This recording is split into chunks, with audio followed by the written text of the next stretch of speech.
નમસ્કાર, આપ જોઈ રહ્યા છો નેશન પ્લસ ન્યૂઝ. હું છું આપની સાથે હેતલ ભગત. દાહોદ ગુજરાત વન વિભાગ દ્વારા કરુણા અભિયાન અંતર્ગત ઉત્તરાયણના તહેવારને અનુલક્ષીને પક્ષીઓના બચાવ માટે રેલીનું આયોજન કરવામાં આવ્યું છે.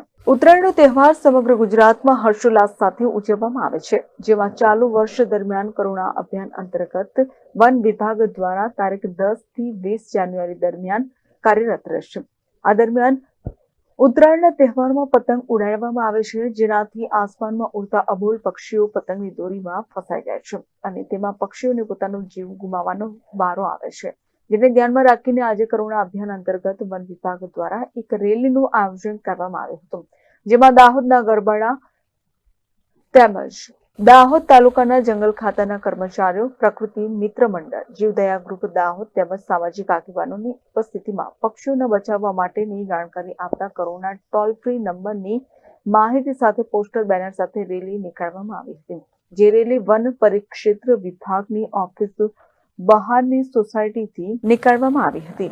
જે રેલી દાહોદના અલગ અલગ વિસ્તારમાં ચાર થાંભલા સ્ટેશન રોડ, સ્વામી વિવેકાનંદ ચોક થઈને પરત વન પરિક્ષેત્ર વિભાગ ઓફિસે પહોંચી હતી.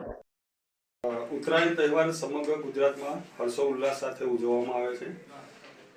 ચાલુ વર્ષે પણ કરુણા અભિયાન ગુજરાત વન વિભાગ દ્વારા તારીખ 10 થી 20 દરમિયાન કરવામાં આવનાર હોય તે અંતર્ગત આજ રોજ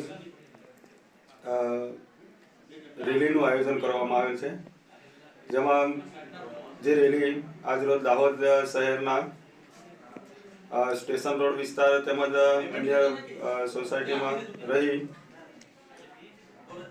લોકોને સંદેશો આપવામાં આવે છે કે ઘાયલ પક્ષી જોવાય તો તાત્કાલિક નજીકના સારવાર કેન્દ્ર પર પહોંચાડીએ, તેમજ કરુણા હેલ્પલાઇન નંબર 1962 નો સંપર્ક કરીએ. વધુમાં વન વિભાગ દ્વારા પણ ટોલ ફ્રી નંબર જાહેર કરવામાં આવેલ છે 1926, જેના પર આપણે ઘવાયેલ પશુ કે પક્ષી જોવા મળે તો આપણે તેને સારવાર માટે નજીકના સારવાર કેન્દ્ર પર પહોંચતું કરીએ.